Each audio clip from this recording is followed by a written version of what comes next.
Por medio de este audiovisual se presenta una posición fundamentada y crítica sobre los principales cambios incorporados en el sistema tributario costarricense, a partir de la aprobación de la Ley de Fortalecimiento de las Finanzas Públicas 9635, el impacto pretendido y generado con esta reforma, así como los aspectos no contemplados que requieren ser incorporados en futuras reformas tributarias.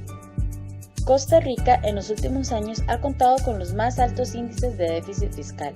En el año 2018, según datos del Ministerio de Hacienda, este fue del 6,0% del Producto Interno Bruto, y la relación entre deuda y Producto Interno Bruto fue igual a 53,7%. El panorama anterior, sumado a los indicativos de que en el 2019 el déficit incrementaría, motivó la implementación de la Ley de Fortalecimiento de las Finanzas Públicas, cuya entrada en vigencia conlleva a una serie de cambios significativos en el sistema tributario costarricense, tales como: se da la transformación del impuesto sobre las ventas por el impuesto sobre el valor agregado, pero manteniendo la tasa de un 13%, esto sin atender a la capacidad económica de los contribuyentes, lo que constituye un impuesto regresivo. Asimismo, para ser gravados por este impuesto, se añaden a la lista los servicios que no se encuentren dentro de las exenciones establecidas por ley. Además, se establece un 15% de impuesto sobre las rentas de capital y sobre las ganancias de este. Se impone un impuesto del 8% a los certificados de depósitos a plazo. También se fija un impuesto salarial del 20% a aquellos salarios que van de los 2,1 millones a los 4,2 millones de colones y del 25% si exceden dichos montos. Se incluyen normas contra la elusión fiscal y se previó una amnistía tributaria que va a permitir la condonación de multas e intereses amorosos. Se actualizaron los valores contables sobre los bienes y la base se realiza mediante la aplicación del índice de precio al consumidor. Se establece un nuevo periodo fiscal que va del 1 de enero al 31 de diciembre de cada año. También se limita la deducibilidad de los intereses netos a un 20% de la utilidad antes de intereses, impuestos, depreciaciones y amortizaciones.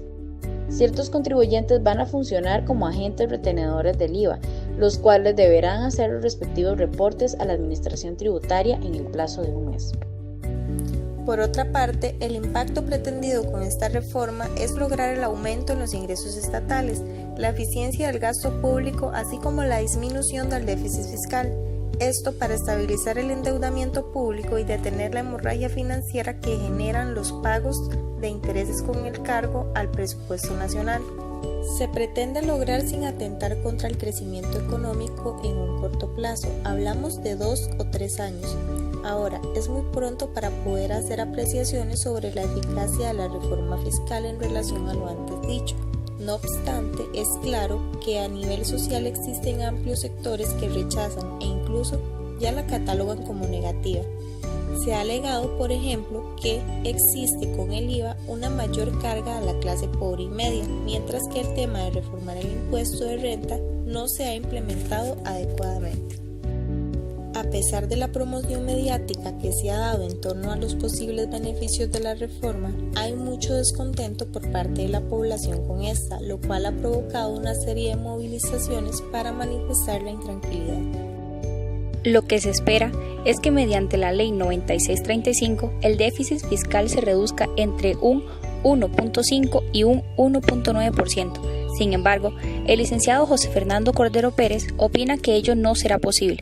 De igual forma, aunque la intención es crear movilidad e incremento en la economía, lo cierto es que medidas como el aumento al impuesto salarial harán que muchos empleadores decidan reducir o no incrementar su planilla, contribuyendo así a que se geste el desempleo o la actividad informal, que no permite la captación de ingresos al fisco.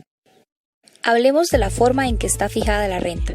Lejos de contribuir con los objetivos planteados, más bien podría generar un resultado contrario a estos. Esto porque incide directamente sobre las inversiones, lo que genera reducción en estas. Aunque la entrada en vigencia de la Ley de Fortalecimiento de las Finanzas Públicas, Ley número 9635, ha generado cambios significativos, aún quedan muchas tareas pendientes de cara a futuras reformas en esta materia.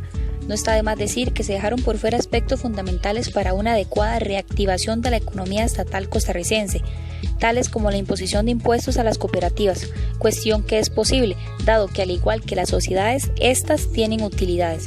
Las exportaciones en las zonas francas tampoco fueron gravadas, a pesar del fuerte flujo económico que se gesta en esta área. Si bien se grava la canasta básica, no se establecen impuestos adecuados a los productores de la misma. No se grava la renta extraterritorialmente y empresas que son proveedores de servicios para ciertos entes estatales no pagan el IVA. Como principal crítica a la reforma, en palabras del profesor don Walter Antillón, es que en cuestión de 2 a 3 años puede haber una crisis peor, pero que al gobierno de Alvarado no le va a importar, pues volvieron a tocar el tema de una reforma sin una modificación a la renta, y en consecuencia la población más afectada será la clase pobre. Además, la forma en que se implementa el IVA afectará en mayor medida a este sector, puesto que es el principal consumidor de los productos gravados. La aplicación de esta normativa influye de manera directa e indirecta sobre toda la población costarricense. Sin embargo, las consecuencias van a depender de la posición económica en la que se encuentre el contribuyente. Es claro que las personas que se ubican en un estrato social alto o que pertenecen a la clase media alta pueden afrontar de mejor manera la situación. El incremento de los impuestos salariales y los referidos a la renta influyen directamente sobre los inversionistas y empleadores, lo que causa el retiro de las inversiones, el despido de trabajadores e incluso el cierre de las empresas, principalmente de las pequeñas, lo que afecta la movilidad económica. El impuesto sobre la renta debe ser directo sobre la ganancia, es decir, de manera progresiva. No debe imponerse un monto por este concepto de manera fija, sino proporcional a las utilidades que se generen. Deben darse mejoras en el sector administrativo para lograr una adecuada y eficiente captación de impuestos, como reforzarse la labor de revisión y cobro de impuestos a la entrada y salida de mercancías en las aduanas. Esto porque es demasiada evasión la que se da a consecuencia de la deficiencia administrativa. Aumentar impuestos de la manera que se hizo no es una buena solución. La economía costarricense no se encuentra en un punto apto para ello. Lo que debería promoverse de manera prioritaria es la mejora de la estructuración y administración llevada a cabo por los entes estatales, así como el gestionamiento de impuestos, tomando en cuenta la capacidad económica de los contribuyentes.